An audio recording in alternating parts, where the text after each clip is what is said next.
ibintu ahantu bitangirira mu burere duha abana bacu.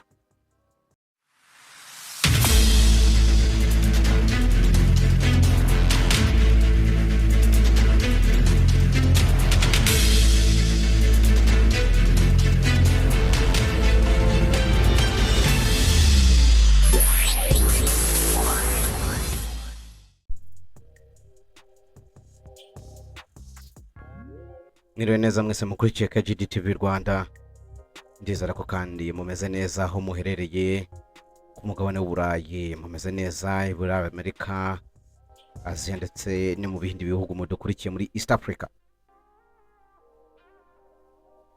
Nk'uko twabibyiyemeje cyangwa se twemeje ko tuzajya tubakorera ibiganiro biryoshye kandi mu ngeri zitandukanye, n'uyu munsi niko biri bugende. Hari ingingo nshaka ko tuganiraho nk'abantu, harimo uburere mbonezagihugu, harimo guhuza inzego no guhuza ibyo dukora muri rusange. Hari ikiganiro umunyamakuru Kenisi imfura y'iwacu yakoze we na Mutabaruka baganira ku bintu by'ibiyobyabwenge mu rubyiruko. Kenisi rero mu ijambo rye aravuga ati nyihangane mu byumvira za wenda ariko cyane nta muryango muri n'umwe iyi miryango y'abantu w'abakomeye muri iki gihugu ati buri muryango udadatunze umwana wabaswe n'ibiyobyabwenge haba harimo umuntu cyangwa se umwana wabaswe izo nosi uwumva bipinga nyihangane mu byumvira za ariko nta muryango n'umwe reka wenda w'abakomeye muri iki gihugu udatunze umwana wabaswe n'ibiyobyabwenge I repeat this, baza kukumva it is not uwumva bipinga nyuma yo kumva rero ako kantu, ibintu ahantu bitangirira mu burere duha abana bacu. Njye nk'umurezi, nk'umwarimu,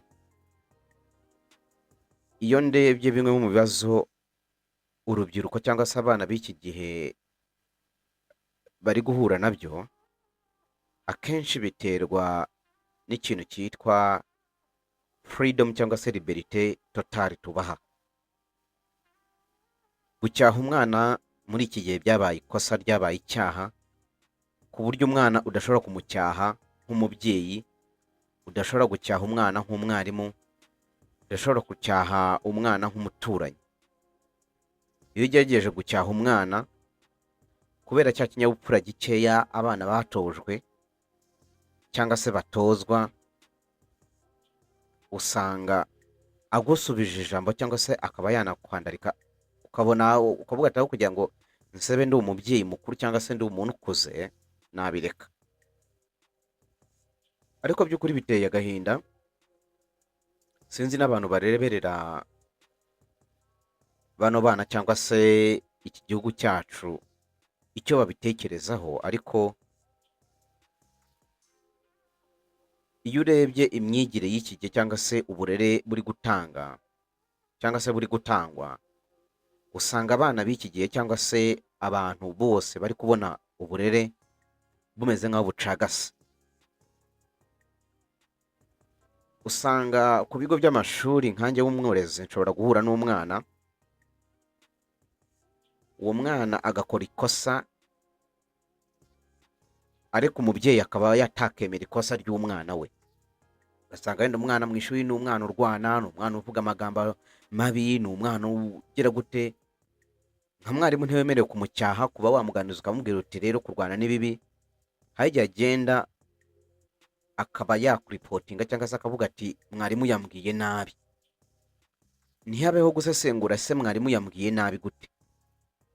Hari ibigo byinshi cyane muri uyu mujyi wa Kigali cyangwa se no mu gihugu muri rusange, usanga umwarimu yirukanwe kubera gusa ngo umwana yavuze ko umwarimu yamubwiye nabi. Abana b'iki gihe umwana aragenda akicara hasi akaba yahimba ikinyoma, agahimba ikinyoma, akumvisha uburyo ki mwarimu yamukubise, akumvisha uburyo ki mwarimu yamututse yamubwiye nabi, akumvisha uburyo ki mwarimu yamubwiye ijambo runaka. Iyo rero ubuyobozi bw'amashuri cyangwa se badashishoje, usanga rimwe na rimwe umukozi abigendeyemo. Kubera uko rero dutoza abana bacu ko bari protected cyane, usanga na freedom bahabwa batemera ko hari ikosa bakora bo nk'abana. Ni ababyeyi bakeya cyane bashobora kuza bakavuga ati njyewe umwana wanjye mujye mumucyaha igihe yakoze ikosa. Ariko polisi cyangwa se amabwiriza aba ariho mu bigo by'amashuri, umwana nta kanyafu ntaki. Mu ijambo ry'umukuru w'igihugu perezida wa repubulika yigeze gutangaza, yigeze kuvuga ko gucyaha umwana ntabwo ari ikibazo no kuba wamucisha akanyafu, kubera ko aho tugeze ubona urubyiruko cyangwa se abana b'iki gihe ntibacyumva. ushobora kubona umwana w'umukobwa w'imyaka 17 18, wabona imyitwarire akora wamugira inama akavuga ati uzagenda uyigire, akakubwira ijambo nyine ukumva ni ijambo ritaturuka mu kanwa k'umwana warezwe. Ku kuntu rero abana bakura kuva muri materineri bakazamuka barahabwaga freedom, barabaye protected cyane n'ababyeyi ndetse n'amashuri ndetse n'ubuyobozi. Umwana ntakubitwa, umwana ntagira gute. Ugasanga hari n'abarimu like hari mugenzi wanjye yahoze ambwira ati ese ko twebwe twakubiswe ntabwo twakuze.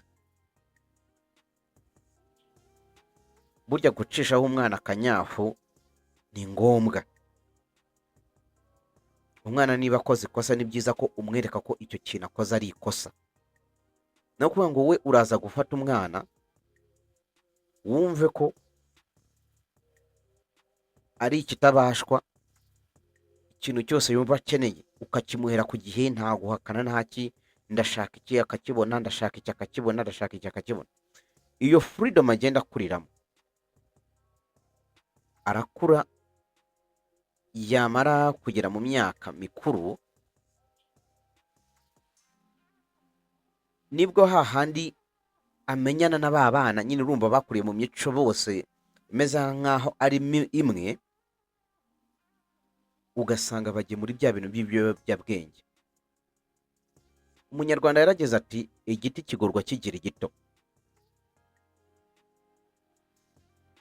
Iyo umwana atagorowe akiri mutoya ngo umwereke ati iki kintu ntigikwiye, iki kirakwiye, ugasanga umwana w'imyaka 10 12 13 arahangara se cyangwa se arahangara mwarimu akamureba mu jisho kabisa. Kera twakuze tuzi ko iyo umwana wamwigishaga mwashoboraga no guhura gusa akagira cya gishyika akavuga ati mwarimu, ariko umwana w'ubu ngubu arahura na mwarimu chess, salama mwarimu, peace.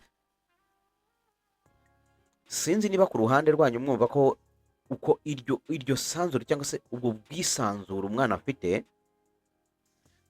bumuha uburenganzira bwo kumenya ngo bwo kwitwara gutyo cyangwa se bwo kuzaba umuntu ukomeye. Uramutse ubaje bano bayobozi bose bano bayobora igihugu cyangwa se inzego zitandukanye, nkeka ko nta n'umwe wakuriye mu buzima dushaka ko abana bacu bakuriramo. Bose bagiye bacyawa, ntabwo bagiye bafatwa nk'ibitabashwa mu rugo, kumva ko umwana ikintu cyose ushatse, ikintu umwana ashatse agahita akibona kuri uwo mwanya. Uku rero aba yarakuriye muri ibyo bintu na freedom, iyo agize amahirwe akabona cyangwa se ibyago agahura na ya kampani mbi cyangwa se cya kigare kibi, nibwo bashobora no kumubwira ati gerageza kano kantu, agatangira kubinywa ibiyobyabwenge kubera ko nta wundi muntu uza kuza gukora iki, kumuburira no kumukebura. Uko rero atakebuwe, cyane cyane ko n'ababyeyi ubu ngubu muba bahugiye cyane mu gushaka amafaranga, gushaka uburyo bw'imibereho, gushaka uburyo ki bwo kuza bwo gukorera cyane, ariko mukibagirwa ko ushobora gukorera miliyaridi cyangwa se miliyoni ntuzayarye wishimye. Umwana wawe ukabona akuriye mu mico itari myiza. Urundi rugero natanga, bamwe mu bantu iyo bamaze kumenyekana cyane, iyo ari abahanzi, iyo ari abantu bakomeye, twagiye twumva nk'aba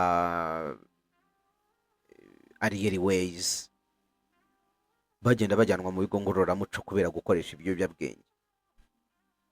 Ntabwo biba ari uko biriya bintu babyize bakuze cyangwa se ngo bize bitunguranye. Rimwe na rimwe iyi miryango yifashije kubera ukuntu baba biriwe mu ma business, biriwe mu bintu byo gushakisha, ntabwo abana babona uburere bukwiye, ntabwo babona igitsure cy'umubyeyi, ntabwo bajya babona umwanya wo kubwirwa ngo iki kintu ni kibi, iki kintu ni cyiza. Kenisi rero mu magambo ye aravuga ati, kuki buri muryango w'abantu bakomeye usanga harimo umwana wabaswe n'ibiyobyabwenge?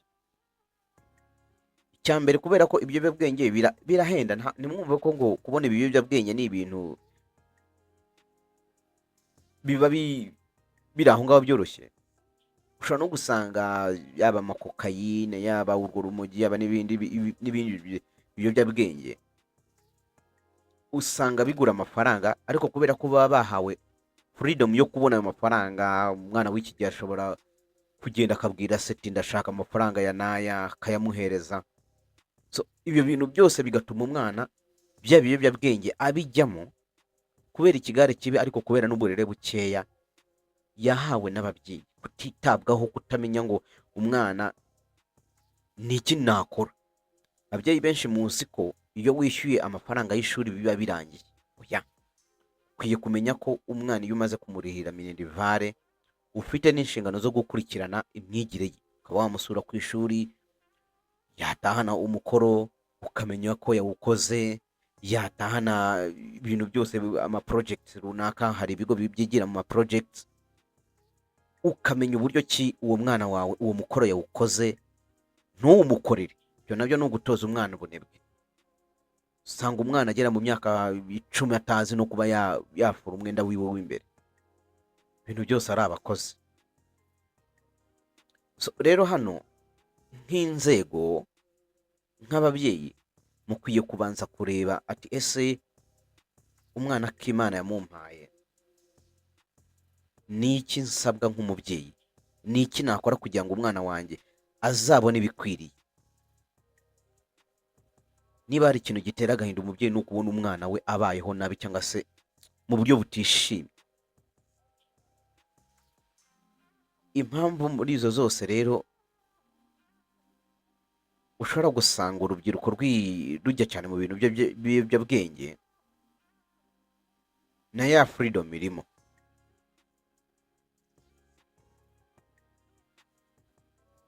Hari ibiyobyabwenge rero abantu bajyamo ugasanga kubera babuze gihana cyangwa se umuntu ubahana, ugasanga babyitabiriye cyane. Ibigare, ese wa mubyeyi we, umwana wawe inshuti ze urazizi?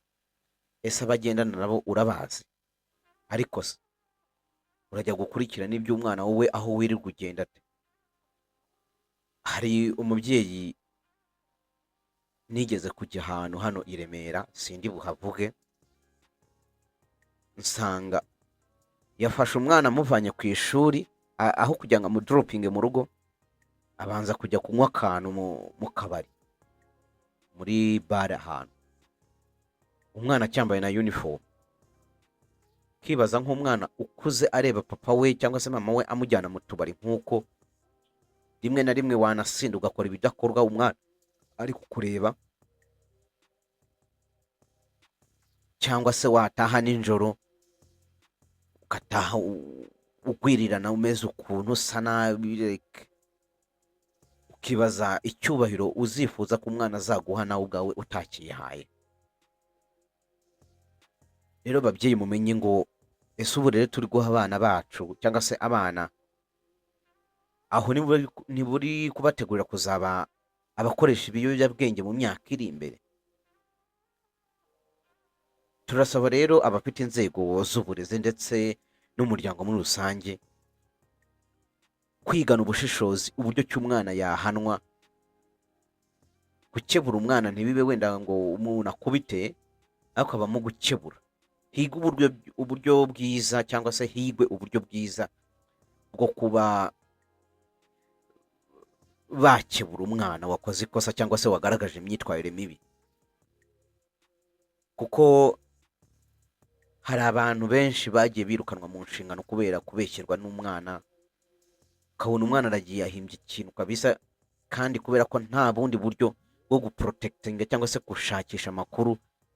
Deja n'iyo bakora ikusanyamakuru wamaze kugeramo n'icyo gisebo, n'icyo kintu, n'icyo cyasha, sometimes kugira ngo usubire muri community cyangwa se muri sosiyete biragorana. Tuzajya rero dukomeza kuganira ku ngingo nyinshi, yaba izubaka umuryango. Iyi ni KGD TV Rwanda, mukomeze mukore subscribe, mubisangize n'abandi iki kiganiro mu gihe abandi babyeyi bagenzi banyu, kugira ngo bamenye ese niki inshingano zabo zigarukira hehe, se ntiryari umubyeyi akwiriye kuba iruhande rw'umwana we, kugira ngo tuzirinde rwa rubyiruko rw'ejo hazaza ruzabatwa n'ibiyobyabwenge. Uyu rero yari Jean d'Amour, mukomeze mutere imbere kandi umunsi mwiza.